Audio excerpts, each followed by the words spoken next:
I really need a full body MRI, perhaps a CAT scan. Anyway, with all the different scenarios they have for MRIs, dyes, and things like this, perhaps even the damaged tendons will show up. MRI in conjunction with CAT scans. And by taking the diagrams I made in conjunction with the crime report, those two things can be used to hunt for damage on the MRI or the CAT scan, corresponding damage or whatever. I'm going to try this again. I'm on less drugs this time around. Hopefully I'll be a little bit more legible. 6 years ago, when I first got beat real bad, I pinned my first attacker. The second attacker was allowed to come around and kick me while I had his buddy pinned. Because of this, I couldn't deflect his blows.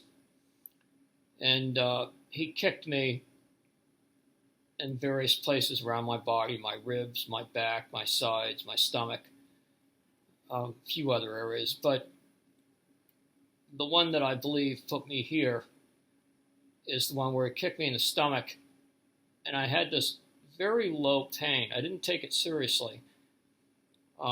For the first 5.5 years, I had this little low pain. It was almost an itch, and I couldn't tell if it was in the front of my bladder or the back of my bladder. Well, now I know it was in the back of my bladder, toward the inside of my body.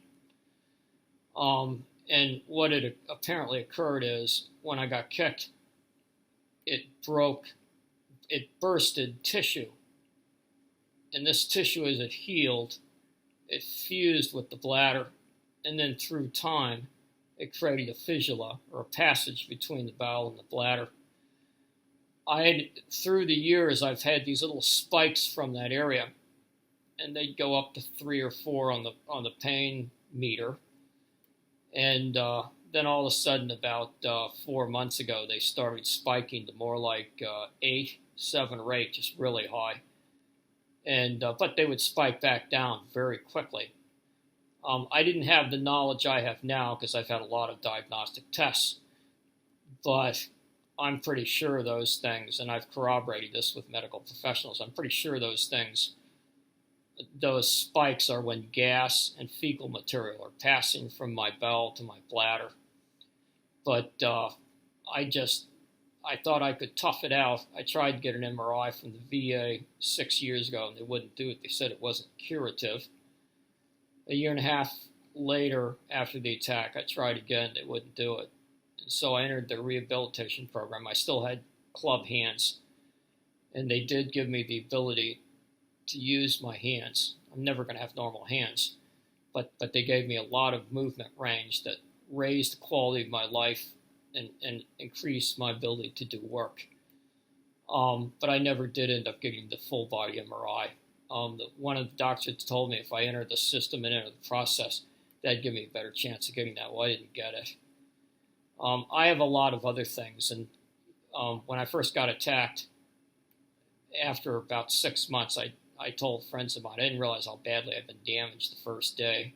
The second day, it's become more evident. Then as the months passed, it became far more evident. But this is more like killing somebody slowly. And I expect to more than likely end up in the hospital again at some point. I have so many injuries, there's going to be other things that deteriorate. This one is organ related, so it's a lot more serious than the ones where I can tell I have bone damage, tendon damage, ligament damage, stuff like that. Those ones will decrease my ability to be mobile. The dizziness I had for the 2 months, I probably have scar tissue on my brain. Whether or not that turns into anything, I've read reports where if you black out, that could be problems later in life. Well, I didn't black out. I was just very dizzy for 2 months, or 1 month very dizzy. The second month on and off. One of my tests that I had for this, for what put me in here, that test was an x-ray to make sure I could survive the surgery. And I asked them to look for cracks in my ribs because I'm pretty sure 1 or 2 or 3 ribs got cracked during the kicking process. And what they came back with was there was scar tissue on my right lung, and that's where most of the pain was. The vast majority of this report that you're seeing, the websites, the posts, the videos, and so on, almost all of it was made 2, 3, 4 years ago. So I had very little medical diagnostic evidence or anything at that point. I'm ex-Air Force, I'm ex-NSA. I left my parents as a teenager. I tend to tough things out, not much of a whiner. And, for the purposes of doing difficult things, that's the kind of personality you need. But unfortunately, for what took place with me, what happened to me, that's not really the route to go. I did try to get medical care, but maybe I should have been far more aggressive. I don't really know how. But I did some legal things and some other things, but the prosecutor kept me from having a legal avenue because he could filter any lawyer that called. I've been vilified by the state. I'm the guilty party in my own home. So in other words, I couldn't get victims assistance. I was pretty much boxed in. And then my attackers were casing me for almost 3 years. And so I felt like I was under siege. And I had to hang low until I figured out how to be able to strike back for justice. And this is that effort. I didn't realize I was going to end up in the hospital and tail end of it. I knew sooner or later I'd end up here. I just didn't know for which injury. More than likely there'll be more visits as time progresses, as I age. And the aging process has its effect on my injuries and all. Keep in mind, this whole website, the videos, they're choppy. I live an animalistic life. I'm broken, and all of that. So I just have to do the best I can. When the Bay Pines Medical was taking the x-ray of my lungs, I asked them to be on the lookout for cracked ribs, cracked, broken, whatever. As I had a lot of pain. My right side had the most pain. My left side had a little bit less from being kicked there. As I said in earlier posts, I was kicked in the back, the sides, the stomach, the ribs, and then I was punched in the head by the second attacker while I had the first attacker pinned. So I couldn't deflect from the blows because I was too busy holding the first attacker down. Anyway, the x-rays have come in, and I have scar tissue on my right lung. So while I failed to get a full body MRI or something that would itemize and check and itemize all various injuries, I guess you could say it's a start.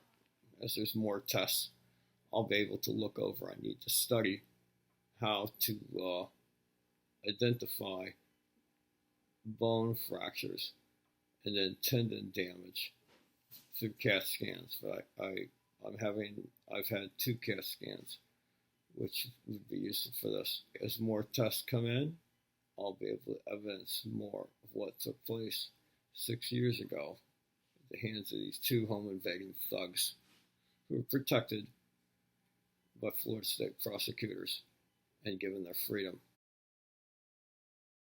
I wanted to add something. Keep in mind this is very choppy. And then again, keep in mind that I'm on hospital drugs, which there's still some going through there. They've removed some of them. But I'm in a drug. You can see from my intravenous. They've been feeding me. Anyway, this presentation is quite choppy because of this. When I was kicked 6 years ago in the stomach, I don't know the condition of my stomach when I was kicked. I didn't have any aches or pains. I mean, I'm a vegetarian. I very rarely eat meat. I don't smoke. I don't drink. I don't do any drugs. I've been a runner all my life. The vast majority of my life. I drink distilled water. I mean, I just have a lot of good health habits. I don't have the risk factors or the morbidities that a lot of people carry through their life with them to enhance any type of sickness that, people tend to get. I might have had diverticulitis because the doctors were saying I had that. I might not have. Maybe the impact created the conditions to have that. On the other hand, maybe I had it, and then that just caused it to burst. I don't know the nature of this, and unfortunately, nobody's going to know it because I didn't have an MRI or anything like that. All I know is that kick was the stick that broke the camel's back, so to speak. And for 5 years, it was quite livable. I mean, it wasn't pleasant, but I could get along with it. I'm accustomed to pain and everything. It's just the 4.5 years that it got unbearable. But there's enough other medical damage and everything. There's going to be plenty to pour over here. And more than likely, there's evidence in my bones, my tendons, on the surface of my brain. There's probably scarring. One of my hips, maybe both of my hips, well, actually the hip bones, both of them, but as far as the joint goes, I have one that's bad. And I could mention other things, but a lot of it's in my report. There's a few things that aren't in my report. I didn't want the darn report to be an encyclopedia. I mean, it's insanely long as it is, in my opinion. But anyway, from a hospital drugged out guy who's looking for justice, that's it for right now. Take care.